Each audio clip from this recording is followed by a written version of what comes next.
오늘은 소망을 이루는 법이라는 말씀의 제목을 가지고 함께 은혜를 나누고자 합니다. 이 땅을 살면서 수많은 일들이 있고 수많은 상황 속에서 사람들은 소망을 가집니다.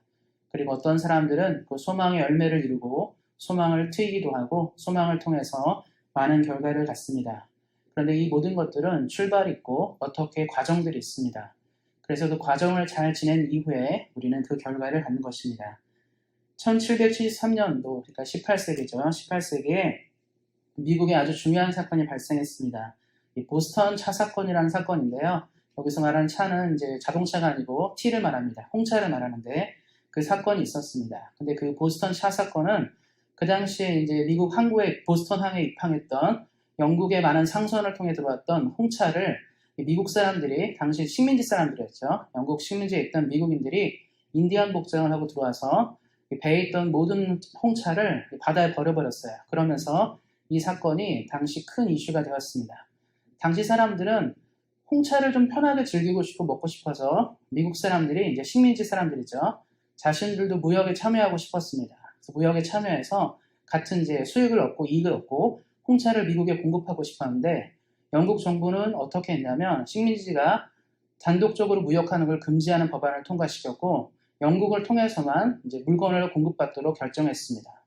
그러다 보니까 사람들이 영국을 통해서 공급을 하다 보니까 세금이 많이 묻게 되면서 똑같은 홍차 한 잔이 가격이 달라지게 된 것입니다. 영국 본토에서 먹을 때는 쉽게 말하면 영국 돈으로 기준할 때 1파운드가 든다 치면 미국으로 건너오면서 이것이 값어치가 몇 배가 올라가는 것이죠. 사람들은 홍차를 먹고 싶었는데 사 먹지 못하는 일이 발생하게 되면서 먹지 못할 바에는 버려버리겠다는 마음으로 몰래 들어가서 당시 이제 배에 실려있던 홍차를 모두 바다에 버리는 사건이 있었습니다. 이 사건 때문에 영국 정부가 굉장히 분노하게 됐고 미국에 대한 압박, 이제 식민지죠. 식민지에 대해서 압박을 시작하게 됐는데, 너무 재밌는 것은 뭐냐면 그 당시에 미국 사람들이 열망이 있었어요. 우리가 여기 살고 있고 본토와는 차이가 좀 있는데 우리가 왜 계속 영국 정부의 영향을 받아야 되는가 라는 작은 소망들이 올라오기 시작했습니다. 우리는 독립을 해서 우리가 마음껏 무역하고 우리가 마음껏 살 수 있는 땅에서 뭔가를 이루어보자는 계획들이 시작됐죠. 그걸 발단으로 해서 미국이랑 영국이 이제 독립전쟁이 시작되고, 우리가 아는 것처럼 미국은 독립을 쟁취하게 되었습니다. 이 출발이 이 차로 시작됐고, 그 차를 마시는 것들, 내가 이 차를 누리는 것들에 대한 방해와 공작이 생기기 시작하고 고통이 있었습니다. 그래서 당시 미국 사람들은 그래서 어떤 일을 했냐면, 차를 이제 계속 영국으로부터 수입을 할 수 없고 영국을 통해서 공급받기 어려워지게 되면서 미국 사람들은 루트를 다른 곳으로 돌렸어요. 차를 대신할 수 있는 건 뭘까 해가지고 그 당시 이제 네덜란드 상인들이랑 결탁을 해서 미국 본토에 뭐가 공급됐냐면 우리가 잘 아는 커피가 미국에 들어왔습니다. 그래서 그다음부터 미국 사람들은 차보다는 커피를 마시기 시작했고, 우리가 아는 것처럼 스타벅스라든가 유명한 미국의 이제 커피 브랜드들이 있죠. 이 모든 것들의 출발이 사실은 이 하나의 사건에 시작됐습니다.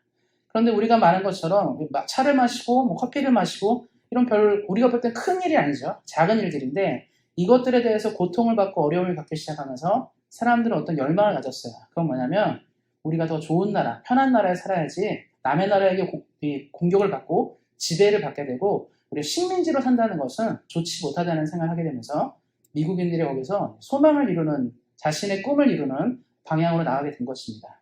지금 미국 사람들은, 그래서 우리가 아는 것처럼 미국 사람들이 티 마시지 않죠. 잉글랜드 사람들은 티를 좋아하지만 미국 사람들은 커피 마십니다. 그때 이 전통이 여기서 생긴 것이죠. 근데 이 모든 것들의 출발이 뭐냐면 소망이었어요. 나는 좀 더 지배를, 이런 식민지로 백성으로 살아가고 영국 본토의 지배를 받고 억울하고 고통스럽게 살고 싶지 않다. 우리는 내가 먹고 싶은 차도 마음대로 마시고 내가 먹고 싶은 것도 누리고 장사도 하고 우리는 편하게 이 땅에 살고 싶다는 열망이 미국을 변화시킨 것입니다. 그래서 우리가 생각할 때 소망이 성취되는 건 굉장히 중요한 것 같아요. 왜냐하면 만약에 그때 미국이 자신들의 그 소망을 성취하지 못하게 되면 지금도 이 미국 큰 대륙은 영국의 식민지로 있을지 모르겠습니다. 그렇잖아요. 그런데 미국은 그때부터 독립하고 변화를 이루기 시작했고, 우리가 아는 것처럼 미국은 다른 나라가 됐고 완전히 다른 나라죠. 다른 문화와 다른 스타일을 갖게 된 나라가 됐습니다. 그 소망들이 그래서 이루어지는 것은 참 중요합니다. 우리 사랑하는 성도님들은 어떤 소망이 있습니까? 삶에 어떤 소망들을 이루기 원하고 어떤 소망들을 성취하기 원하는지를 돌아보셨으면 좋겠습니다. 그리고 오늘 말씀을 통해서 그 그 소망들이 성취되는 방법들, 방향들을 좀 살펴보고 함께 은혜를 나누기를 소망합니다. 말씀은 되게 간단하게 시작하고 있습니다. 소망을 이루는 것의 출발은 환난부터라고 얘기하고 있습니다. 그래서 3절 말씀에 나온 것처럼 환난은 인내를 만들어낸다고 시작합니다. 그래서 이 세상을 살면서 우리가 소망을 이루는 첫 출발이 우리가 아는 것처럼 뭘 갖고 싶다, 얻고 싶다, 누리고 싶다 여기서 시작하지 않고요. 사실은 어떤 환난과 고통의 문제에서 사실은 소망을 찾아냅니다. 미국 사람들이 홍차를 계속 마시고 싶었고 식민지에서 차를 즐기고 싶었던 열망이 있었는데 그것이 억압이 된 거예요. 환난이 생긴 거죠. 고통이 생긴 거죠. 편하게 나도 밥 한 번 먹고 차 한 잔 마시고 저녁 먹고 차 한 잔 마시고 평소에도 마음껏 이 홍차를 즐기고 싶었는데 그것들이 억압이 되기 시작하면서 자신들에게 새로운 일들이 생긴 것입니다. 그래서 소망을 이루는 첫 출발은 아이러니하게도 어떤 기대와 열망이 아니라 고통으로부터 시작돼요. 그래서 이 땅에는 많은 고통들이 있죠. 환난에는 종류들이 있습니다.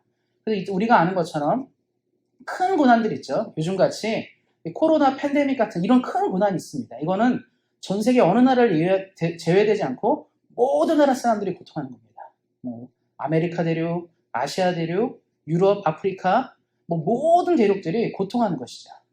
이것은 전 세계에 있는 큰 고통이고 환난들입니다. 그런데 이런 환난 속에서 우리가 살고 있는 것이죠. 이런 큰 환난들이 있습니다. 또 어떤 환난들이 있을까요? 상대적인 환난들이 또 있습니다. 지금 캐나다는 그래도 평화로운 나라죠. 전쟁의 위협과 이런 것들이 없습니다. 그런데 우리가 뉴스를 보거나 글로벌 뉴스라든가 이런 거 보다 보면 내전이 있고 고통하는 나라들 있잖아요. 어려움이 있고 최근에 아마 아프가니스탄 사태도 있었고 미얀마 일들도 있고 여러 일들이 있습니다. 그런 거 보면 그 나라 국민들은 또 그런 고통이 있는 거죠. 자신의 나라의 정치에 대한 문제들, 군대에 대한 문제들 이런 것 때문에 고통하기도 합니다. 이런 고통들이 또 있습니다. 또 어떤 고통들이 있을까요? 회사 같은 경우도 있죠. 어떤 회사들은 좀 잘 나가고 괜찮은 안정된 회사가 있는데 어떤 회사는 좀 불안불안한 회사도 있습니다. 그럼 내가 좀 좋지 못한 회사를 다니면 걱정이 되는 거죠. 우리 회사가 부도나면 안 될 텐데 우리 회사가 좀 잘 돼야 될 텐데 이런 것도 고통입니다. 이런 고통들이 있기도 하죠. 가정으로도 고통이 있죠. 어떤 가정은 아무 문제가 없기도 하지만 어떤 가정은 갈등이 있고 고통이 있기도 합니다. 또 어떻습니까? 개인의 문제를 둘 때 아프거나 병이 걸려서 고통하는 경우도 있죠. 이것도 고통이에요. 환난입니다. 우리 삶에 수많은 환난들이 존재하죠. 또 어떻습니까? 정신적인 문제로도 우리는 환난을 겪습니다. 내가 좀 안정되고 겉으로 보기엔 멀쩡한데 정서상으로 문제가 있어서 고통하는 경우도 있어요.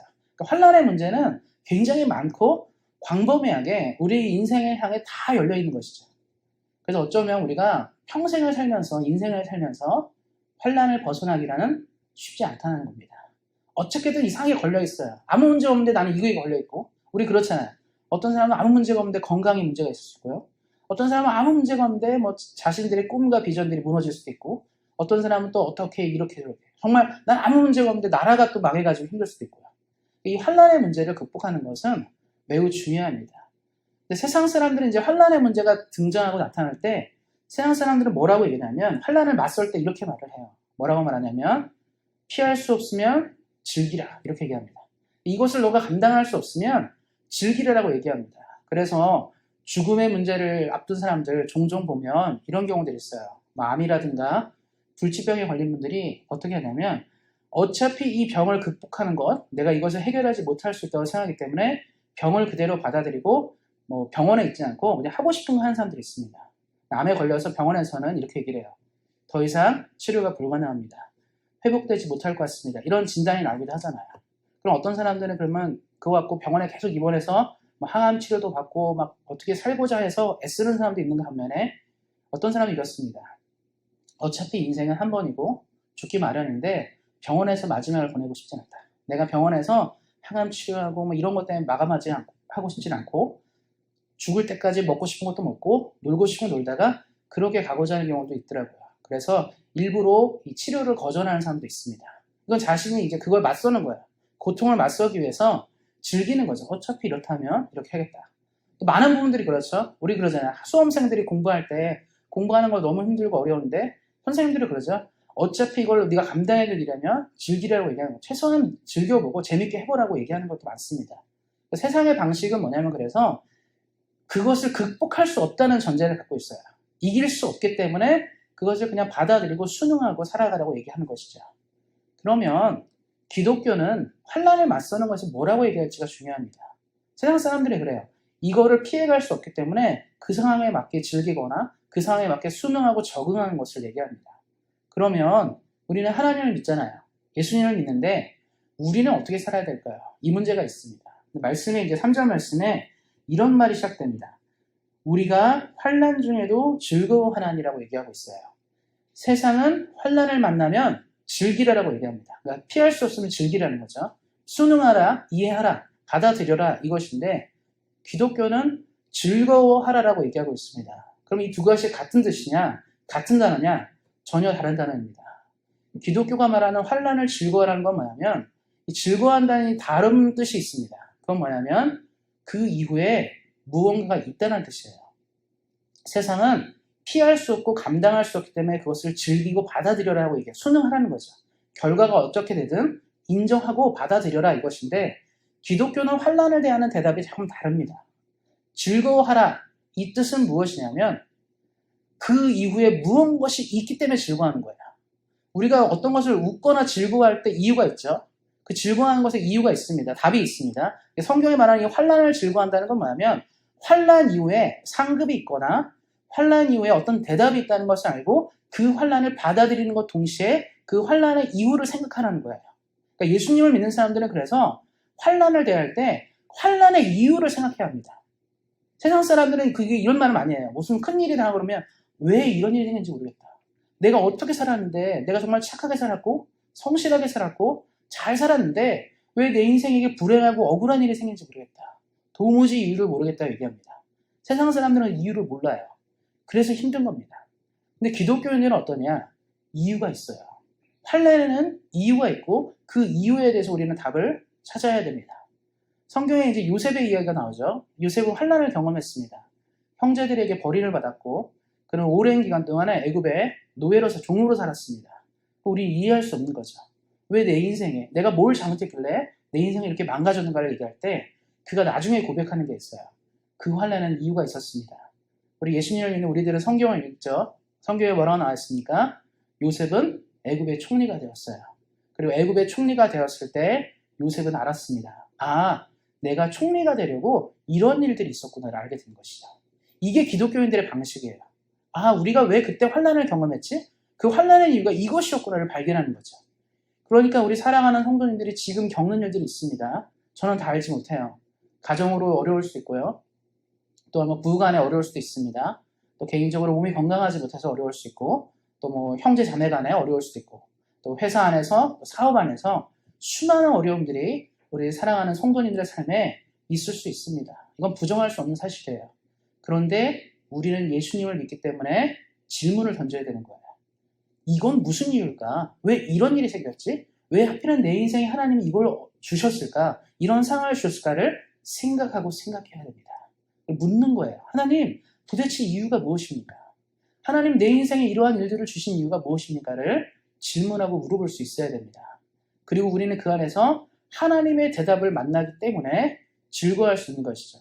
그래서 고난이 밀려올 때 그래서 예수님 믿는 사람들은 무엇을 생각하냐면 야, 큰일 났다, 어떡하냐, 내가 너무 힘들겠다, 이게 아니라 나한테 하나님 뭘 또 선물해 주시려고 이런 일을 주는가를 생각하는 거예요.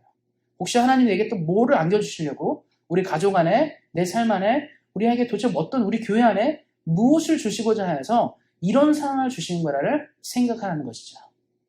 예수님의 십자가의 고난을 많이 얘기합니다. 우리 이제 보통 4월, 2월, 3월, 4월 되면 이제 사순절도 있고 부활절도 있으니까 예수님의 고난을 많이 묵상하잖아요. 걱정을 하고 뭐 슬퍼하고 애도하지만 실제로 기독교 역사에서 예수님의 고난을 묵상하는 것 동시에 가장 많이 생각하는 건 뭐죠? 기독교는 부활을 얘기를 해요. 우리가 기독교 명절 중에 제일 중요한 명절이 뭐냐 얘기할 때 단연코 부활절입니다. 왜냐하면 예수님이 부활하시고 승리하신 것들을 보여주는 것이죠. 그러니까 우리가 이 많은 고난들을 겪으신 이 모든 이유가 부활이라는 승리를 위해서 고난을 겪으신 거죠. 그리고 예수님을 생각하실 때 자꾸 슬퍼만 하시면 안 돼요. 예수님이 고난을 당하시고 고통하시고 이것만을 자꾸 묵상하게 되면 우울하게 신앙생활 하는 겁니다. 신앙생활은 확실해야 돼요. 기뻐하는 것이죠. 예수를 믿는 기쁨이 무엇이냐? 예수님이 그런 고난을 당하신 이유 끝에 결말을 우리가 보잖아요. 그러면 내 삶에 있는 이 고난의 결말도 부활과 같은 축제의 시간이라는 거예요. 그래서 우리는 우리에게 닥친 환난을 향해서 즐거워하는 태도를 배울 수 있어야 됩니다. 그래서 로마서를 통해 바울이 얘기한 건 뭐냐면 다만 이뿐 아니라 우리가 환난 중에도 즐거워하나니, 우리가 기쁘고 좋을 때만 즐거워하는 게 아니라 고난이 온다 하더라도 고난이 다가온다 하더라도 우리는 절망하지 않는다. 우리는 즐거워한다를 얘기하고 있습니다. 이것이 소망을 이루는 첫 번째 발걸음입니다. 우리 사랑하는 성도님들이 이 말씀을 기억하시고 항상 기억하셨으면 좋겠어요. 삶에서 이 환난을 이겨내는, 하나님의 환난을 이겨내는 방법이 뭐냐? 다른 게 아니라는 거죠. 이 고난 끝에 상급이 있다는 걸 기억하시고 믿음으로 승리하시는 우리 모든 성도님들 되시기를 예수님의 이름으로 축원드립니다. 그래서 이제 그 다음은 이제 인내로 넘어가는데, 인내를 뭐라고 생각하시냐면 이렇게 생각하시면 되겠습니다. 우리 삶은 달걀 잘 드시죠? 삶은 계란을 삶아서 먹게 되는데, 계란이 어떻습니까? 계란은 굉장히 안을 딱 깨보면 물컹물컹하죠. 물로 돼 있어요. 액체로 돼 있습니다. 그런데 열을 가하면 어떻게 되죠? 단단해져요. 단단해지고 튼튼해지는 것을 말합니다. 그러니까 인생이 그런 거죠. 인내가 뭐냐 할 때, 인내는 우리에게 이런 삶은 달걀 같은 거예요. 굉장히 우리 약하고 부들부들하고 연약했지만 인내는 이 열을 가할 때 그걸 참아냄으로써 우리가 단단해지는 상태를 말하게 됩니다. 신앙생활은 그래서 인내의 싸움이기도 합니다. 환난이 왔을 때 그걸 견뎌내는 것은 이렇게 하시면 돼요. 아, 내가 이제 단단해지는구나, 더 튼튼해지는구나를 생각하는 것이죠. 그런데 이제 우리가 사는 이 시대가 어떠냐면 인내가 없는 시대입니다. 참 인내하기 어려운 시대예요. 왜 그러냐면 시대가 점점 빨라집니다. 우리가 이제 스마트폰도 쓰시고 인터넷도 쓰시는데 어떻습니까? 속도가 점점 빨라지잖아요. 점점 우리가 느린 것을 참지 못합니다. 저도 제가 예전에도 한번 말씀드렸는데, 처음에 이제 캐나다 왔을 때는 한국보다 너무 느려가지고 인터넷을 하든지 뭘 하든지 너무 속 터졌어요. 이게 왜 이렇게 느린지. 한국에서는 이게 금방금방 되는데 답답했거든요. 그런데 이제 여기 살다 보니까 순응하게 되고, 원래 캐나다는 원래 느리니까 난 이해할 수 있어, 이렇게 가게 되거든요. 충분히 이해가 되고 그렇게 살아가는 거죠. 그러다가 이제 한 번씩 또 한국에 가면 답답하죠. 돌아오면. 아, 여기는 왜 이렇게 느려? 이렇게 되는 거거든요. 근데 왜 이 말씀을 드리냐면, 자꾸 시대가 빨리빨리 가게 되면 우리가 이것에 대해서 인내함이 점점 없어져요. 옛날에는 인내할 수 있었는데, 괜찮았었는데 그것이 안 된다는 겁니다. 어떤 거를 예를 들냐면, 그때 이제 요즘에 그 사골육수 아시나요? 사골육수가 캡슐로도 나오고 이만한 팩으로 나와서 또 이제 사면서 그냥 넣고 끓이면 바로 사골이 되잖아요. 요즘에 이제 젊은 층에도 인기가 많고 연세에 있는 분들도 인기가 많아서 한국에서는 이제 사골 육수 시장도 굉장히 큰 것 같더라고요. 그런데 이제 제가 찾아보니까 농업진흥청에서 사골을 맛있게 끓이는 법을 얘기하더라고요. 그래서 기본적으로는 사골을 사가지고 찬물에 한 12시간 정도를 담궈놔서 핏물을 원래 빼야 된다. 근데 그것도 힘드니까 처음에 뭐 물을 끓여서 빼라 얘기하더라고요. 어쨌든 간에 핏물을 빼는 과정이 예전에는 12시간이 걸렸다 하더라고요. 그리고 그 다음에 이제 뭘 하냐면, 혈액을 제거한, 이제 이 피를 제거한 사골을 한 6시간 정도 끓인대요. 그럼 6시간 끓이면 이제 많이 끓인 거잖아요. 근데 거기서 끝나는 게 아니고, 그거를 한번 이제, 그 다음에 또 홈가를 시키고, 그렇게 한 2-3번을 더 끓여서 실제로 한 10몇 시간을 끓여야지 진짜 사골 맛이 난다 하더라고요. 그러니까 사골을 옛날에 먹으려면, 옛날 어른들은 사골을 그냥 하루 종일, 며칠 동안 사골을 떼는 거예요. 먹기 위해서 이제 애쓰는 거죠. 그런 과정을 거쳤는데, 요즘은 어떻습니까? 너무 빠르다 보니까 그거 싫은 거죠. 야, 사골을 그거 하나 끓는데 어떻게 시간을 걸립니까? 다 일하고 뭐 할 일도 많은데. 그러니까 공장에서 끓여주는 거죠. 팍 끓여가지고 요만한 캡슐에 이제 액기스만 담거나 뭐 이렇게 해서 파는 겁니다. 이런 것이 바로 시대가 점점 인내에 대해서 관심이 없어지는 걸 보여줘요. 물건들도 그렇잖아요. 점점 그래요. 우리가 사는 시대에 그래서 뭐 하는데 오래 걸린다 이러면 굉장히 싫어합니다. 그래서 패스트푸드 같은 게 발달하고 뭔가 빨리빨리 하는 게 발달하는 거죠. 그러니까 인내가 상실된 시대를 살고 있는 거죠. 그래서 저는 이제 생각했습니다. 정말 인내가 없는 시대를 우리가 살고 있는데, 그럼 우리는 진짜 인내를 하지 않고 사는 걸까? 라고 생각을 좀 해봤어요. 근데 어떻게 보면 또 인내를 하고 사는 거더라고요. 뭐냐면, 우리가 각 나라 문화, 문명 가운데 살고 있는데 그게 다 인내인 거예요. 이 나라에 사는 거, 뭐 저 나라에 사는 것조차가 다 인내입니다. 가난한 나라 사는 사람들은요, 가난을 인내하고 사는 거예요. 너무 힘들지만, 내가 그래도 살고 있는 나라의 문화, 문명들이 힘들지만 살아가는 겁니다. 전쟁이 나도 사람들은 참고 살고 무언가씩 발생해도 살아가는 것이죠. 계속적으로 사람들은 그래서 크든 작든 조금씩 다 인내를 하는 것이죠. 우리가 모든 일이 그렇습니다. 우리도 인내하는 거죠. 예배를 드리기 위해서 뭐 여러 가지 것들을 하기 위해서도 인내하는 것이고, 우리가 뭐 모임을 하나 하더라도 다 인내를 하는 것입니다. 근데 이 땅에 사실은 우리가 사는 것은 참고 사는 게 많아요.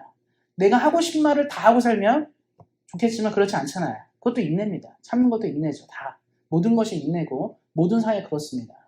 그런데 그래서 우리가 인내를 하고 살아가기 때문에 어떻게 보면 뭐 인내한다 이것이 큰 의미가 없을 수도 있다는 생각을 하기도 합니다. 그런데 성경에서는 이제 인내를 얘기하고 있기 때문에 그럼 진짜 중요한 인내가 뭔지를 알아야 돼요. 우리는 무조건 참고 살 수 있거든요. 무조건 순응하면 살 수 있습니다. 근데 이것을 가치 있게 만드는 인내가 필요하다는 거죠. 제가 처음에 아까도 말씀드렸지만 가난한 나라 사람들은요, 그냥 그걸 받아들이고 살아. 그거 큰 인내입니다. 국가 민족이 문제인데도 불구하고 참고 살아요. 그래서 아시아나 아프리카나 정권이 문제고 나라가 문제임에도 불구하고 고통하면서 그 나라 백성들이 살아갑니다. 질병의 문제, 굶주림의 문제가 있음에도 불구하고 살아가요. 인내하는 것이죠. 그런데 우리가 그냥 무조건 인내하고 참는 것이 중요하지 않다는 거예요. 인내는 목적이 분명해야 되고 의미가 좀 있어야 됩니다. 그러니까 우리의 인내가 의미가 없으면 그 인내가 뭔가 빛을 발하지 못한다는 것이죠. 한국은 사실 굉장히 못 사는 나라였습니다. 우리 늘 말씀드렸죠. 한국에 전쟁을 많이 치렀고 일제시대부터 해가지고 한국이 도무지 나아질 길이 없었습니다. 근데 그 당시에 한국 백성들은 인내했어요. 일제시대를 참아냈고 6.25와 같은 그런 어려움도 참아냈고 계속적으로 고통하고 가난한 삶들을 우리 한국 사람들은 참아냈습니다. 근데 참아내는 데서 끝나는 것이 아니라 참아내는 데 이유를 발견하는 거죠. 우리가 참아내면서 어떻게 살아야 되지? 어떤 방향을 가져야 될지를 고민했다는 거예요. 그래서 한국 사람들은 자녀를 교육시켰습니다. 한국 사람들은 기술 개발에 투자를 했고 한국 사람들은 성실하게 살았어요. 인내를 하면서 목적을 가졌다는 거예요. 그냥 참은 것이 아닙니다. 똑같이 60년대, 70년대에 가난했던 많은 나라들이 여전히 못 살기도 하지만 대한민국은 못 사는 나라로 분류하지 않습니다. 그 이유는 뭐냐면 한국 사람들은 참으면서 참음의 이유를 발견해서 그래요. 그런데 어떻습니까? 똑같이 가난한 많은 나라들, 남미나 아프리카나 아시아의 수많은 나라들 왜 여전히 못 사냐면 인내하면서도 그 이유와 대답을 모르기 때문에 그래요. 그래서 신앙생활도 마찬가지입니다. 그냥 하나님이 무조건 참으라가 아니에요. 무조건 참고 견뎌야 된다. 너는 억울해도 참고 너는 힘들어도 참고 이게 아니라 참는데 그 인내의 이유를 발견해야 되는 거예요. 내가 이 인내를 통해서 얻어질 열매를 찾는 것이죠. 그러니까 제가 방금 설명드린 것처럼 환난에도 이유를 찾는 것처럼 인내도 이유를 찾아야 돼요. 그러니까 예수님을 믿는 사람은 그래서 삶의 이유를 계속적으로 발견해야 됩니다. 나는 왜 이것을 참아내야 되는가? 내가 왜 이것을 멈춰야 되는가를 발견해야 되는 것이죠. 하나님이 나라를 위해 산다. 하나님의 뜻을 위해 산다 말할 때는 그냥 맹목적으로 그냥 질질 끌려간다. 이게 아니거든요. 우리가 인내의 그 이유를 발견해야 됩니다. 그럼 바울이 성경을 통해서 그럼 왜 우리 믿는 사람이 인내해야 될까를 얘기할 때 그 인내의 열매가 무엇인지를 알고 있다는 거죠. 성경은 똑같은 얘기합니다. 그럼 바울이나 베드로나 믿음의 선배들이 왜 그렇게 인내하고 고통을 참아내고 이런 이유가 뭐냐 할 때 답은 딱 하나예요. 영원한 하나님의 나라가 우리 눈앞에 있다를 봤기 때문에 그렇습니다. 영원한 하나님의 나라가 눈앞에 있기 때문에 내가 이걸 참아낼 수 있는 거예요. 만약에 하나님의 나라가 없으면 우리 성도님들 참으시면 안 됩니다. 인생이 한 번뿐인데 내가 자존심에 상처받는 거 참으시면 안 돼요. 왜냐하면 내가 인생이 한 번인데 지금 이렇게 내 인생에 눌려지면 누가 보상해 주겠습니까? 절대 참으면 안 되죠. 우리가 하나님이 안 계시고 천국이 없으면 우리는 절대 내 인생과 나를 위해서 높이기 위해 애쓰고 살아야 돼요. 피 터지도록 싸워야 됩니다. 왜냐하면 누가 더 나를 세워주지 않기 때문에. 그런데 우리가 믿음을 갖고 신앙하기 때문에 우리의 결말과 우리의 뒤가 다른 것임을 알기 때문에 우리는 참을 수 있습니다. 그래서 사랑하는 성도님들 이 땅을 사시면서 그 이유를 발견하셨으면 좋겠어요. 내가 살아가야 되는 이유, 내가 참아야 되는 이유, 내가 좀 더 하나님과 함께 걸어야 되는 그 이유들을 발견하셔서 삶에 다가오는 많은 일들 중에서 내가 비록 참을성이 없다 하더라도 참을 수 있는 능력이 주로부터 나오시기를 예수님의 이름으로 축원드립니다. 그래서 인내를 이룬 사람에게 하나님이 주시는 상급이 많다라고 성경이 말하고 또 인내를 이루는 사람에게 하나님은 큰 선물을 통해서 또 하나님의 영광과 나라를 드러내실 것입니다. 그래서 우리 한 사람 한 사람이 바로 그러한 가운데 있을 것이고 그러한 소망을 이루게 될 것입니다. 성경은 이제 인내 이후에 연단을 갖게 되고 연단을 얘기합니다. 연단은 참 우리가 많이 들었던 말인데 정확한 뜻은 연단이 뭐냐면 그 제철소 같은 데 있죠. 대장간 같은 데 보면 쇠를 이제 끓이잖아요. 쇠를 끓여가지고 쇠를 꺼내고 그걸 이제 망치 같은 걸 막 두들깁니다. 그래가지고 어떤 모양을 만들고 단단하게 해요. 처음에 이제 쇳물을 부으면 그것이 액체이기 때문에 모양을 만들기 위해서는 계속 두들겨야 되는 거죠. 더 강한 강철을 만들기 위해서는 이런 과정을 겪습니다. 이거를 이제 연단이라고 말하는데 사람들이 이 용어를 우리 삶으로 가져오는 거죠. 인생의 연단, 인생이 튼튼해지는 것, 인생이 단단해지는 것을 연단이라고 말합니다. 연단이 이제 왜 중요하냐면 우리가 말하는 인내를 했어요. 우리가 참아냈습니다. 뭔가를 참아냈는데 거기서 끝나는 것이 아니라 그 이후에 돌파하고 이것을 돌파하고 나가기 위해서 아주 단단해지는 과정이 필요한데 그것이 연단이에요. 그래서 연단은 뭐냐면 훈련이라고 생각하시면 됩니다. 우리가 뭐 군대를 입대했다. 요즘에 아이들이 뭐 군대를 가거나 훈련을 받잖아요. 그러면 처음에 인내를 하죠. 막 상사들이 힘들게 하기도 하고 훈련하면서 내가 참아야지, 버텨야지. 여기서 이렇게 하잖아요. 그걸로는 군대 생활을 할 수가 없는 거예요. 그렇잖아요. 그래서 친구들이나 얘기를 들어보면 훈련의 과정이 강도가 세지고 그래서 뭐 처음에 2병에서 1병이 되고 1병에서 상병이 되고 이 과정들은 단단해지는 과정을 겪는 것이죠. 그 과정을 연단이라고 부르는 겁니다. 그래서 연단은 훈련을 얘기하게 되는 거예요. 사람이 든든해지고 튼튼해지는 과정들을 말하는 것입니다. 신앙생활은 그래서 연단을 잘 받고 연단된 사람들이 큰 일을 하게 되어 있습니다. 처음부터 크진 않아요. 처음부터 잘 되진 않습니다. 예수님이 그래서 제자들을 만나고 얘기했을 때 많은 것들을 하셨죠. 환난의 때가 있으니까 환난을 잘 이겨내야 된다. 인내할 수 있어야 된다. 이런 얘기를 하셨습니다. 제자들은 들었어요. 그래, 환난이 올 것이다. 나중에는 큰 환난이 올 것 같아. 그래, 그 시대를 인내함으로 버텨야겠다. 얘기도 많이 들었습니다. 이 얘기를 쭉 듣는 거죠. 예수님 말씀하셨어요. 복음서를 통해서 큰 어려움이 있을 것이고 그때마다 인내하고 참아내고 이런 얘기를 많이 했는데 이건 뭐죠? 듣기만 한 거예요. 직접 경험한 건 아니죠. 말씀을 듣기만 했기 때문에. 그 연단은 뭐냐면 그 일이 현실에 들어왔을 때 훈련을 받는 겁니다. 우리도 그렇잖아요. 학교에서 공부하고 수업하고 뭐 배우고 이렇습니다. 배울 때는 그냥 듣기만 하는 거예요. 이건 이럴 때 조심해야 됩니다. 이럴 때 이렇습니다. 저도 이제 제가 예전에 일한 데서 CPR이라고 이제 심폐소생 이런 거 배운 적이 있습니다. 배우는데 이론을 들어요. 그래서 마네킹 같은 거 갖다 놓고 뭐 가슴 팍 누르고 뭐 어떻게 하고 뭐 이런 거 배웁니다. 배우면서 이렇게 하는구나를 배우는 것이죠. 근데 이거는 배우는 거기 때문에 그냥 눈으로 보는 거죠. 근데 언제 이것을 빛을 발하냐면 실제로 그 일이 터졌을 때 그걸 하면서 이제 우리가 배우는 거예요. 직접 그것을 경험할 때 더 잘 배우게 되는 것이죠. 사실 눈으로 보기만 했을 때는 이걸 잘 모르는 거죠. 이런 거구나 저런 거구나 하지만 막상 정말 그런 상황이 딱 터져서 우리가 정말 그걸 하게 되면 그때 그걸 배우는 거거든요. 연단이 비슷해요. 직접 그 일들을 경험하고 지나면서 단단해지는 것을 얘기하게 됩니다. 요즘에 이제 코로나 생기고 팬데믹이 생기면서 홈 트레이닝이 굉장히 인기가 많죠. 그래서 뭐 유튜브를 통해서라든가 줌을 통해서 사람들이 필라테스, 뭐 요가 뭐 이런 거 배우고 운동하는 거 배웁니다. 눈으로 볼 수 있죠. 저렇게 하는구나. 저런 방식으로 하면 되겠네 해서 우리 보면 알아요. 그렇죠? 저렇게 하루에 매일 10분씩 하면 몸이 되게 튼튼해진다더라. 저렇게 매일 몇 분씩 하면 몸이 건강해진다더라. 우리 이거 배우잖아요.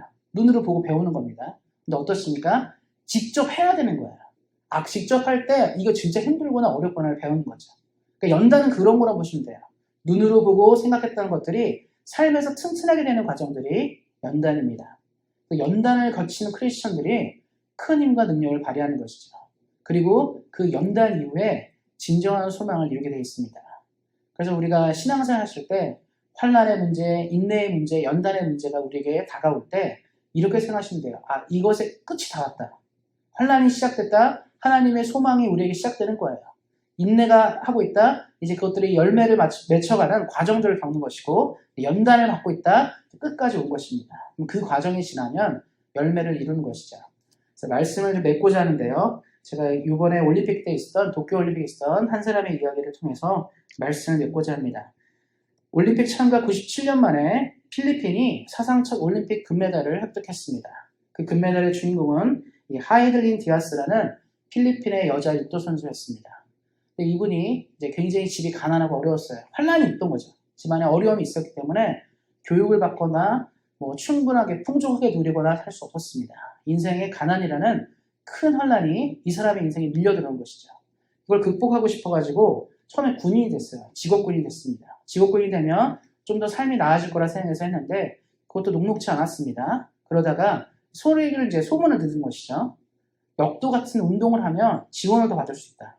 그러니까 이런 훈련을 하고 운동을 하면 정부의 지원을 받아서 좀 더 살 수 있다고 생각했습니다. 그래서 이제 그걸 견뎌낸 거죠. 고통의 시기를 견뎌내면서 자기가 이제 역도 선수가 되는 길들을 선택했습니다. 그리고 좀 이제 열심히 한 거죠. 그래서 처음에 이제 베이징 올림픽에 출전해서는 예선 탈락을 했고, 리우데 이제 자네이루 올림픽, 리우 올림픽에서는 은메달을 획득하면서 이제 자신의 진가가 발휘되기 시작했습니다. 마지막 목표 하나 남은 거죠. 금메달을 따서 내가 필리핀의 영웅이 되고 내 인생을 바꾸고 더 가치 있는 삶을 살고 싶다는 큰 열망이 이 사람에게 있었습니다. 그런데 우리가 아는 것처럼 도쿄올림픽 직전에 무슨 일이 있었죠? 팬데믹, 코로나가 터졌어요. 그러니까 코로나가 터지니까 그렇지 않아도 가난하게 살고 가난한 나라에 있었는데 훈련할 때를 찾지를 못하는 거예요. 훈련을 할 데가 없었습니다. 그래서 예전에는 말레이시아 가서 훈련을 그랬는데 그 경로도 막혔어요.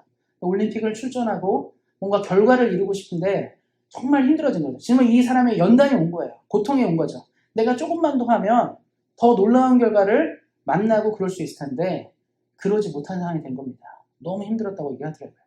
근데 이 사람이 그래서 선택한 건 뭐냐면 그걸 넘어가지 않고 스스로를 연단한 거죠.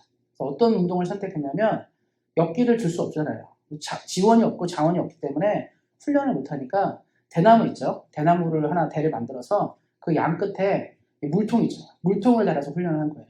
우리가 볼 때 너무 형편없는 훈련이잖아요. 역기로 훈련해서 금메달을 따기도 쉽지 않은데 그렇잖아요. 우리 한국 선수들 보면 막 진천 훈련소 있잖아요. 선수촌 같은 데서 그렇게 장비도 좋고 다 좋은 데서 훈련해도 이번에 메달 하나도 못 땄거든요. 사실 그렇게 어려워요. 전 세계 사람들을 상대로. 근데 이 사람은 아무 지원이 없는 거예요. 아무 지원도 없고 힘들고 어렵고 그리고 자기가 돈이 많아서 개인 훈련할 수 있는 능력도 아니고 그래서 선택한 게 뭐냐면 대나무는 튼튼하니까 대나무에 물통 있잖아요. 물통을 달아서 훈련을 했습니다. 이게 실제로 이 사람의 이 디아스 선수의 자기 뭐 이렇게 SNS에 올리기도 했더라고요. 이렇게 훈련했다고. 그런데 그렇게 훈련한 이 사람이 도쿄올림픽에서 세계를 들었습니다. 필리핀 사상 최초의 금메달을 안겨준 영웅이 되었어요. 필리핀이 난리가 났습니다. 한 번도 금메달을 따지 못했기 때문에. 우리 성도님들을 기억하실지 모르겠습니다. 그렇죠? 1976년도에 몬트리올에서 양정모 선수가 금메달을 땄을 때 대한민국이 아마 난리 났을 거예요.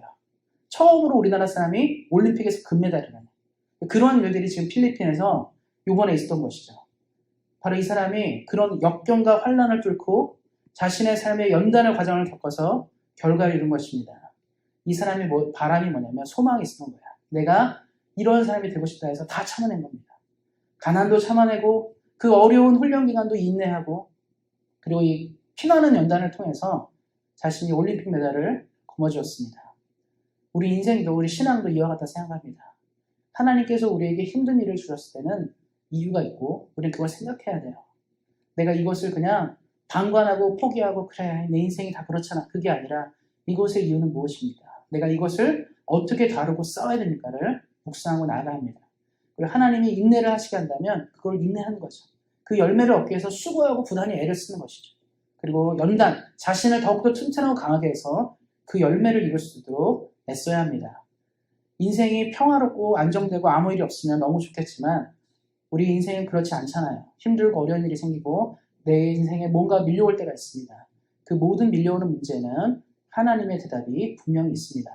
그래서 우리 사랑하는 성도님들이 저는 먼저 아무 문제 없이 아무 일 없이 이 땅을 살기를 소망합니다. 그래서 하나님의 은혜와 은총을 평안히 누리시고 주님이 부르시는 데 가시기를 그것이 가장 좋은 일이라고 생각합니다. 그러나 그렇지 않다면 우리가 이 말씀을 기억하시고 우리에게 주어진 모든 환난과 이런 어려움의 순간들이 소망을 가진 사람에게 소망을 이루는 방법이고 길임을 기억하셔서 언제나 믿음으로 승리하시는 우리 사랑하는 온세한 교회의 모든 성도님들 되시기를 예수님의 이름으로 축원드립니다.